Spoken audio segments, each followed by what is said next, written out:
Hello.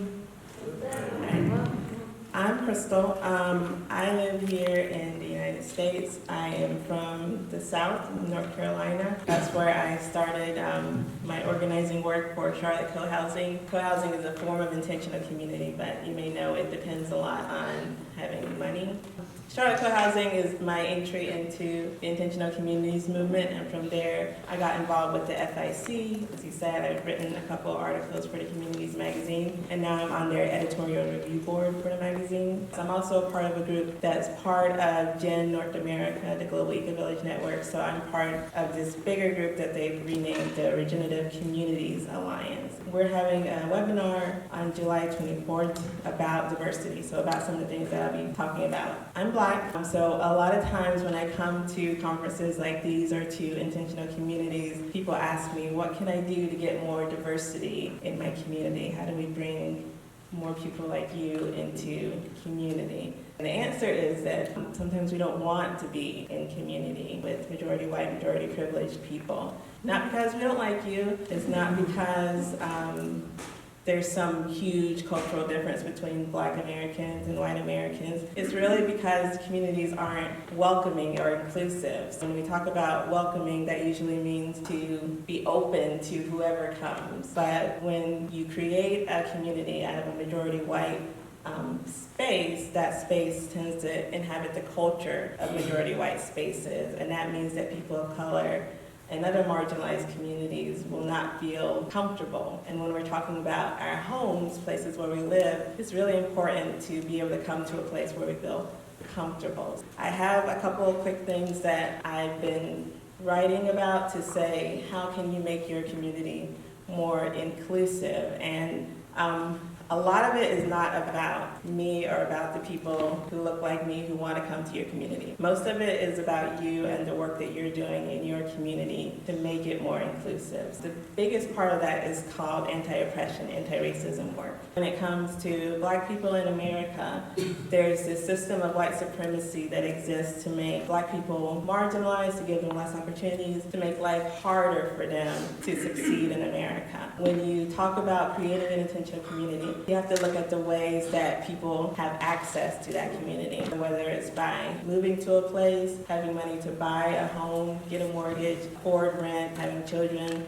who can go into school. You have to think about what are the ways that people of color and marginalized people have access to that community. Twin Oaks is out in Louisa, Virginia, which is kind of a rural area. For me, growing up in the South, as a Black person, we lived in the city because the rural areas were unsafe for us to go. So whenever I drive to Louisa, I feel uncomfortable because I don't know if I can stop at the gas station and get gas or if I can ask for help without getting harassed or feeling unsafe. So far, I haven't had any incidents. That's good. But when you think about rural communities, sometimes it's hard for people of color who grew up in cities to go to those places because they may feel unsafe. There are definitely people of color who live in rural areas, who are farmers, who grow up in places like this, who love it, and they would be, great people to come and live in rural areas. But the other thing that happens is the culture of white supremacy.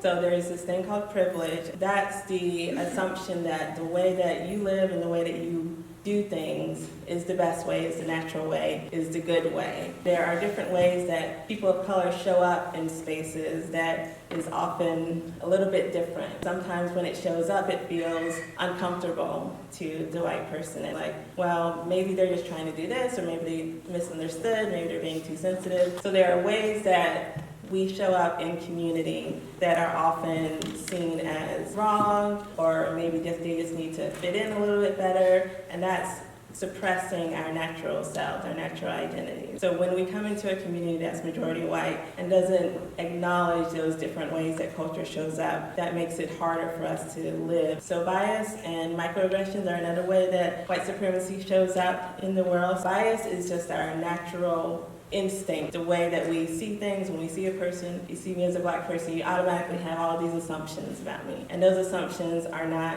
good, bad, they're not evil, they're not anything to be ashamed of. That's just how you grew up in your culture. Assumptions, bias is natural. What we have to do is we have to step beyond that bias and think, okay, I'm seeing this person, And what assumptions am I making about this person? I have bias. When I see white people, I make all these assumptions. With my new culture people, I think, oh, they're a bunch of hippies. So that's my natural thought. I shouldn't let those assumptions affect how I interact with those people. I should be willing to know them as a person, as an individual. And that means asking questions more than, where are you from? Who do you live with? Where did you go to school? That's connecting with them on a deeper level. A lot of times when people of color show up in communities, they get asked a lot of questions about their identity. They don't get asked a lot of questions about who they are as a person. So that's bias. Microaggressions are things that people do, usually unintentionally, as a way to try to connect with people, but it ends up feeling to the other person that they are different. They're the other. A common microaggression for Black people is wanting to touch our hair. So right now my hair is kind of pulled back. Usually it's in a nice big afro and it's, kind of different. A lot of times when people see something that's different, they want to ask about it, they maybe want to touch it, they maybe want to see, how do you do it, what is it about? That's a microaggression because instead of seeing me as an individual, you're seeing me as this representative of how Black people do their hair. So when you're in community and you're constantly being talked about or asked these questions instead of being talked to as an individual, that can feel unwelcoming, that can feel harmful. So those are the microaggressions that happen in community. When I talk about creating a diverse community, what you have to go through with your community is say, we want to create more diversity, but we have to recognize that we're living in a system of white supremacy that creates all these conditions that make it uncomfortable for people of color and marginalized people to be in the space with us. So we have to do things that are actively working against those cultural assumptions. Part of that is convincing everyone in your community that they do have bias, they have privilege, and they commit microaggressions. For most people who are drawn to Indigenous communities movement, I think this is basic stuff. This is like things are real and true and are necessary to be fixed. But there are people who come to community and just want to be in their home and just be comfortable, and they don't want to fight with these ideas about privilege and bias. It's going to be hard to convince those people that this is the right thing to do. You have to say, if you want more diverse people, you can't just recruit them and bring them in. You have to change your community from the inside out. That's really important work for white people, people with privilege, to do when they're talking about community. The last thing I'll say is I work with children with disabilities. My daughter has autism. You may have seen her running around. When I think about access for people with disabilities in intentional communities, that's another thing that you have to think about. What kind of assumptions are we making about culture in community?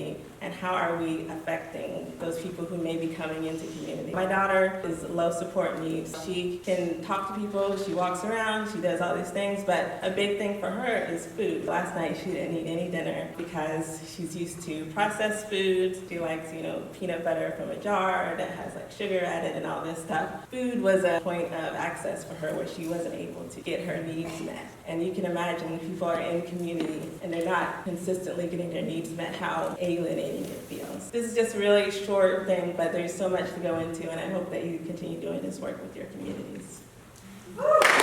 Alright, thanks for watching. This video is an introduction by Crystal Farmer to problems of racial diversity and other forms of diversity in intentional communities in the United States. Crystal and the Regenerative Communities Alliance is going to hold a webinar on Wednesday, July 24th. There's going to be a link below. This is ordinarily the point where I would say, hey, you should subscribe and you should give us money through Patreon. But instead, I'm going to tell you about 5 projects you might want to donate your money or time to if you want to increase access to community for people of color in the United States. No Justice, No Pride is a network of activists and organizers that's located in Washington, D.C. that center trans feminine sex workers of color. They do a variety of activism work, and they also provide housing, both permanent and temporary, for about 20 people every night. Currently, No Justice, No Pride needs to leave their current housing situation by August 31st. Anything you can do to help them out would be appreciated. 2. Black Mesa Resistance Camp is a network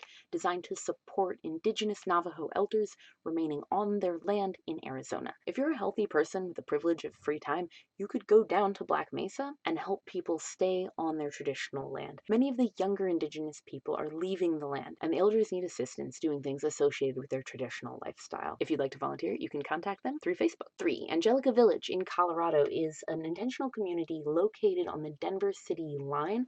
They have somewhat more than 5 acres of land and several houses where they have about 30 adults and a number of children, including 7 teenage refugees from all around the world. They provide a co-housing model for adults with financial insecurity. You can find out more about them from their website. 4. Soulfire Farm in upstate New York is a community farm centering Black and Indigenous people that's committed to ending injustice in our food system. They provide immersive educational courses for future farmers, as well as short-term workshops for both youth and adults. Leah Pennington's book, Farming While Black, is a crucial book to read for anyone interested in strengthening the connection between Black Americans and our land. 5. Idyll Dandy Arts, also called Ida, is a place of healing, learning, and sanctuary that's especially for queer, intersex, and trans, Black, and Indigenous people of color. Ida's in the mountains of Tennessee, close to Short Mountain Sanctuary and other land projects dedicated to queer folks who want to live closer to the land. They have an annual work day. It's called Work Hard, Stay Hard, and it's going to be September 8th to 16th this year. If you want to go, register on their website so their community can knock out a bunch of work before the winter comes.